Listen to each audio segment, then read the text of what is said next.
বাঙালির স্বাদের লাউ দিয়ে আজকে তোমাদেরকে মজাদার আর পুষ্টিকর চাইনিজ ভেজিটেবল বা চাইনিজ সবজি রান্না করে দেখাবো। চাইনিজ ভেজিটেবলটা দেখতে যদিও সাদামাটা, কিন্তু খেতে কিন্তু অনেক বেশি মজার। পোলাও বা পরোটার সাথে কিন্তু এটা একদম জমে যায়। এটা আমি কিভাবে রান্না করেছিলাম সেই রেসিপিটি আজকে তোমাদের সাথে শেয়ার করব। স্বাদের লাউ বানাইলো মোরে বৈরাগী। যাই হোক, আজকে বৈরাগী হওয়ার কিন্তু কোনো দরকারই নেই, কারণ আজকে এই লাউ দিয়ে তোমাদেরকে মজাদার একটা চাইনিজ সবজি রান্না করে দেখাবো। বর্তমানে শীতকালীন সবজিগুলোর মধ্যে লাউ কিন্তু অন্যতম, আর আমাদের বাঙালির কাছে তো লাউ অনেক বেশি প্রিয়। এখানে চাইনিজ সবজি রান্না করার জন্য একটা কচি লাউ নিয়েছিলাম, তার সাথে নিয়েছিলাম বরবটি, গাজর, তার সাথে ফুলকপি, বাঁধাকপি, আর এখানে আমি দুইটা ক্যাপসিকামও নিয়েছিলাম, একটা লাল ক্যাপসিকাম আর একটা সবুজ ক্যাপসিকাম, সাথে ব্রকলিও নিয়েছিলাম। এই সব কিছু দিয়ে আমি চাইনিজ সবজিটা রান্না করব। যে কোনো রান্না করার আগে যে জিনিসটা সবচেয়ে বেশি ইম্পর্টেন্ট সেটা হচ্ছে কাটাকুটি করা। তাই এখানে সবগুলো সবজি আমি সুন্দর করে কাটাকুটি করে নিয়েছিলাম। চাইনিজ সবজিটা রান্না করতে যতটুকু সবজি প্রয়োজন সেই পরিমাণে সবজি নিয়ে সবগুলো সুন্দর করে কেটে নিয়েছিলাম। এখানে আমি ব্রকলি, 2 রকমের ক্যাপসিকাম, ফুলকপি, বাঁধাকপি, তার সাথে লাউ, বরবটি আর গাজর সবকিছু একসাথে সুন্দর করে কেটে সাজিয়ে গুছিয়ে নিয়েছিলাম। যে কোনো রান্নার আগে কাটাকুটি করতে কিন্তু বেশ অনেকটা সময় চলে যায়, আর কাটাকুটি করার পরে সবকিছু যদি রেডি থাকে তাহলে কিন্তু সহজে রান্না হয়ে যায়। এখানে আমি ফোড়নে দেওয়ার জন্য ডুমো করে পেঁয়াজ কেটে নিয়েছিলাম, কুচি করা আদা, কুচি করা রসুন আর কয়েকটা কাঁচামরিচ ফালি নিয়েছিলাম। এবার রান্নাটা শুরু করার আগে সবজিগুলোকে কিন্তু ভালোভাবে সেদ্ধ করে নিতে হবে। সেই জন্য কড়াইতে আমি অনেকটা পরিমাণে জল গরম করে নিয়েছিলাম, তাতে একে একে গাজর, ফুলকপি, বরবটি এগুলো একসাথে দিয়ে দিলাম, কারণ এই সবজিগুলো সেদ্ধ হতে কিন্তু একটু সময় লাগে। সবজিগুলো সেদ্ধ হওয়ার সময় কিন্তু আমি অল্প পরিমাণে লবণ ইউজ করেছিলাম। ফুলকপি, গাজর, বরবটি এগুলো 40% মতো সেদ্ধ হয়ে গেলে এটার মধ্যে আমি এরপরে দিয়ে দিলাম বাঁধাকপি। বাঁধাকপি কিন্তু সেদ্ধ হতে বেশি একটা সময় লাগে না, দেওয়ার সাথে সাথে সেদ্ধ হয়ে গিয়েছিল। সেদ্ধ করা সবজিগুলোর মধ্যে সবার লাস্টে দিয়ে দিয়েছিলাম আমার কেটে রাখা লাউগুলো।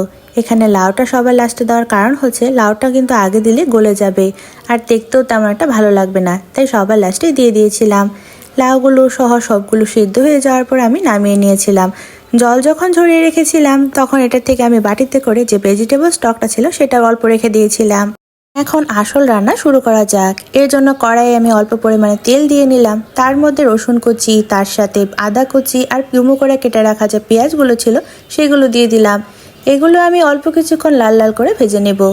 পেঁয়াজগুলো অল্প পরিমাণে লাল লাল হয়ে নরম হয়ে এলে এটার মধ্যে আমি একে একে লাল ক্যাপসিকাম আর সবুজ ক্যাপসিকামগুলো দিয়ে দিব। লাল আর সবুজ ক্যাপসিকামগুলো দিয়ে দেওয়ার পরে ভালোভাবে ভেজে নেব এই পেঁয়াজ আর রসুনগুলোর সাথে। এখানে সবজিতে আমি লাল আর সবুজ ক্যাপসিকামটা ইউজ করার কারণে কালারটা কিন্তু অনেক সুন্দর দেখা যাচ্ছিল। তবে ক্যাপসিকামগুলো কিন্তু বেশিক্ষণ সময় ধরে ভাজা যাবে না, নয়তো কালার একদমই নষ্ট হয়ে যাবে। এরপর এতে আমি সেদ্ধ করা সবজিগুলো দিয়ে দিলাম, তার সাথে দিয়ে দিলাম অল্প পরিমাণে গোলমরিচের গুঁড়া আর সয়া সস। সবকিছু দিয়ে খুব সুন্দর করে ভাজা ভাজা করে নিচ্ছিলাম। এর মধ্যে আমি যে ব্রকলিগুলো কেটে রেখেছিলাম সেগুলো দিয়ে দিলাম, তার সাথে ফালি করা কাঁচামরিচগুলো দিয়ে দিলাম, আর সেগুলো সবগুলো সবজির সাথে ভালোভাবে মিশিয়ে নিচ্ছিলাম। সবার শেষে কিন্তু ব্রকলিটা দিতে হবে, নয়তো এগুলো সেদ্ধ হয়ে একদম গলে যাবে আর দেখতেও ভালো লাগবে না। চাইনিজ ভেজিটেবলে যদি ক্যাপসিকাম, ব্রকলি একটু আস্তে আস্তেই থাকে তাহলেই দেখতেও সুন্দর লাগে আর খেতেও ভালো লাগে। সবজিগুলোর মধ্যে আমার রেখে দেওয়া যে ভেজিটেবল স্টকটা ছিল সেটাও দিয়ে দিলাম, আর এখানে অল্প পরিমাণে কর্নফ্লাওয়ার গুলিয়ে নিয়ে সেটাও ভালোভাবে সবজিটার মধ্যে দিয়ে দিলাম, আর সবগুলো একসাথে ভালোভাবে মিশিয়ে নিতে হবে। আরও কিছুক্ষণ সময় সবজিটা সেদ্ধ হওয়ার জন্য ঢাকা দিয়ে রেখেছিলাম, যেন বাকি যে শক্ত সবজিগুলো ছিল সেগুলো সেদ্ধ হয়ে যায়। সবজিটাতে তো আমি কোনো চিকেন বা চিংড়ি কিছু ইউজ করেছিলাম না, তো ভাবলাম একটা ডিম ইউজ করা যাক। এখানে আমি একটা মুরগির ডিম ভালোভাবে ফেটিয়ে নিয়ে সেটা সবজির উপর থেকে ছড়িয়ে দিয়েছিলাম। এরপর আমি ডিমটা সবজির সাথে ভালোভাবে মিশিয়ে নিচ্ছিলাম। সবজির গরমে কিন্তু ডিমটা ভালোভাবে রান্না হয়ে যাচ্ছিল, আর এর সাথে আমি অল্প পরিমাণে ভিনেগার ইউজ করেছিলাম। সবকিছু একসাথে ভালোভাবে মিশিয়ে নেওয়ার পর আমার চাইনিজ ভেজিটেবল কিন্তু একদম কমপ্লিট।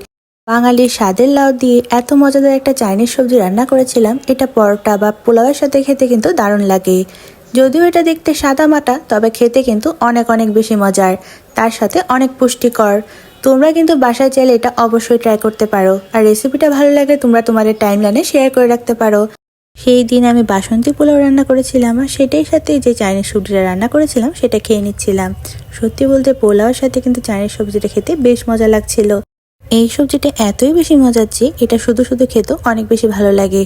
আর খেতে খেতে আমার আজকের ভিডিওটি এই পর্যন্তই।